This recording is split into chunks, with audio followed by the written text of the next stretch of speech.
Assalamualaikum warahmatullahi wabarakatuh.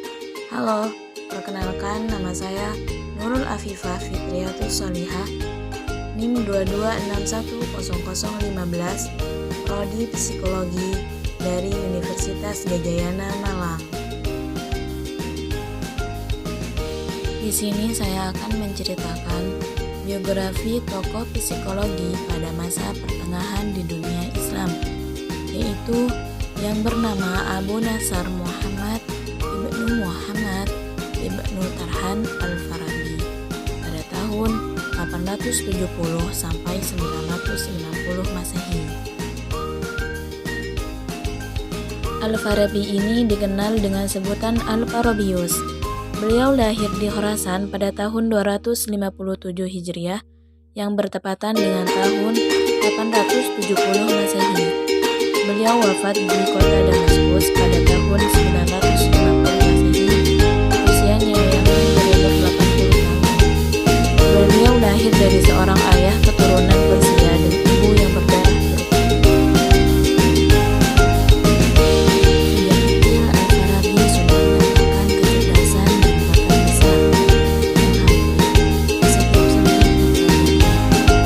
Pada masa awal pendidikannya, Al-Farabi banyak belajar Al-Quran, bahasa, kesusastraan, ilmu agama, ilmu fikih, ilmu tafsir, dan ilmu hadis, bahasa dan musik.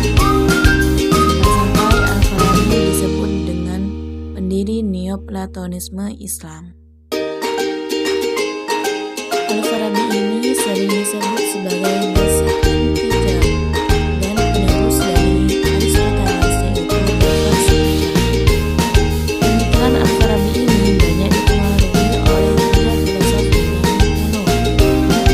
Yang pertama Plato, yang kedua Aristoteles, ketiga Plotinus. Selama hidupnya, Al-Farabi banyak berkarya.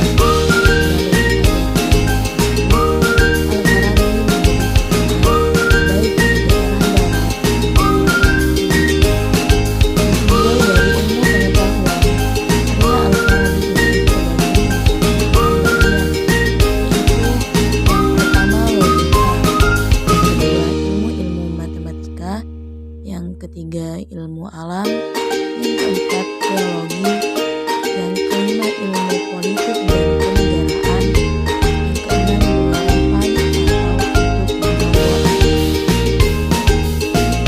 Menurut Al-Farabi, manusia merupakan warga negara yang mana manusia merupakan salah satu syarat terbentuknya negara. Dengan psikologi, Al-Farabi merupakan orang yang pertama kali menyatakan bahwa manusia mempunyai kecenderungan sebagai makhluk sosial, di mana manusia tidak dapat hidup sendiri dan akan selalu bergantung kepada orang lain. Maka dari itu, manusia menjalin hubungan asosiasi yang dalam proses panjang ini maka terbentuklah suatu negara. Contohnya, negara yang paling terkenal yaitu Al-Madinah Al-Fadilah, atau kota atau negara utama yang didirikan Al-Farabi. Pandangan Al-Farabi mengenai jiwa dipengaruhi oleh tiga filosof Yunani kuno, yaitu Plato, Aristoteles, dan Plotinus. Menurutnya, manusia merupakan binatang rasional atau hayawanatik.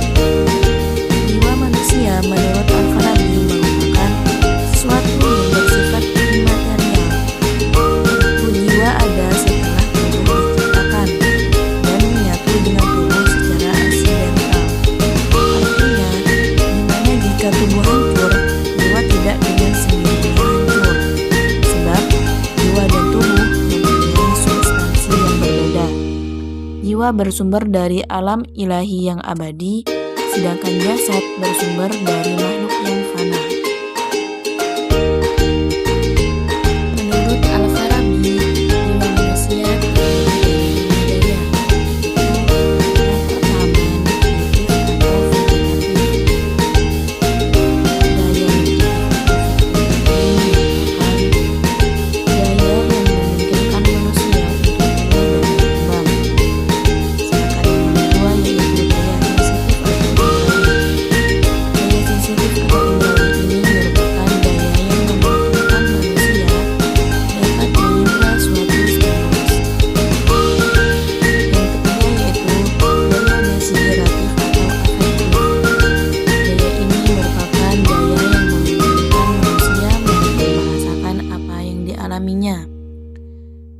keempat yaitu daya imajinatif.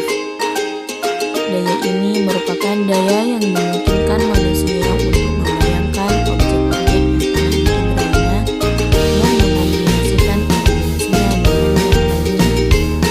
Yang kelima yaitu daya rasional. Daya ini merupakan daya yang memungkinkan manusia untuk memahami dan mengerti. Selain berbicara tentang jiwa, Al-Farabi juga berbicara tentang bagaimana pengetahuan diperoleh. Menurutnya, pengetahuan diperoleh melalui 3 kemampuan. Yang pertama, kemampuan indrawi atau al-quwah al-hasanah. Yang kedua, kemampuan imajinasi atau al-quwah al-mutakhayilah. Dan yang ketiga yaitu kemampuan pikir atau al-quwah al-natiqah.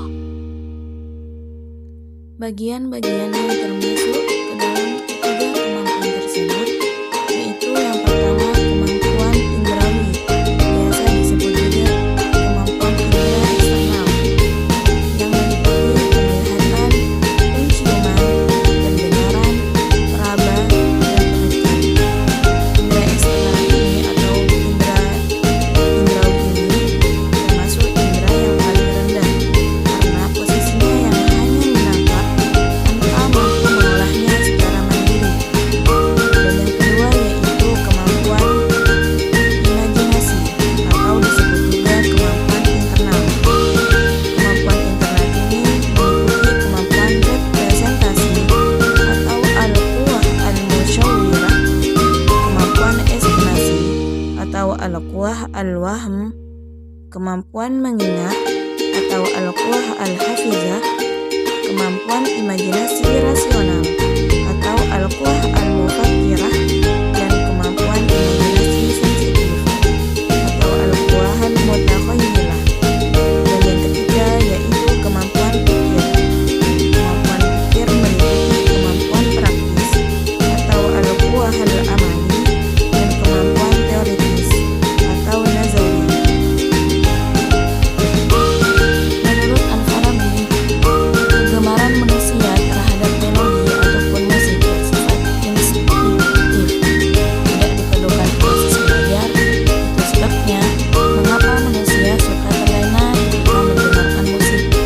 Ia berpendapat bahwa musik mempunyai efek positif terhadap jiwa. Musik disebutnya dapat mempengaruhi persepsi indrawi, menghilangkan kecemasan yang ada dalam kesadaran, dan dapat menimbulkan kebahagiaan. Musik dalam pandangan Al-Farabi ini dapat menciptakan ketenangan dan mampu mengendalikan emosi. Ia pun meneliti musik sebagai terapi penyakit psikologis. Al-Farabi kemudian menciptakan prinsip-prinsip filosofis tentang musik, baik kualitas kosmik dan pengaruhnya. Ia kemudian menangani akal dengan terapi musik dan mendapati adanya efek terapi musik di jiwa. Sumbangan lain dari Al-Farabi terhadap psikologi adalah mengenai penggunaan seni. Ia piawai menggunakan peralatan musik, mempelajari teori musik, dan menulis buku-buku tentang musik. Dia memilih musik sebagai terapi karena musik ini tidak diperlukan proses belajar. Karya-karyanya mengenai buku-buku tentang musik antara lain: 1. Kitab Al-Musiqa Al-Kabir, yang kedua Kitab Fi'il Nuqra, dan yang ketiga Kitab Fi'il Musiqa. Baik, terima kasih sudah menonton. Cukup sekian dari saya, Nurul Afifah Fitratus Solihah. Bila ada salah mohon dimaafkan, dan bila ada rasa mohon diungkapkan. Semoga video ini bermanfaat untuk kita semua. Assalamualaikum warahmatullahi wabarakatuh.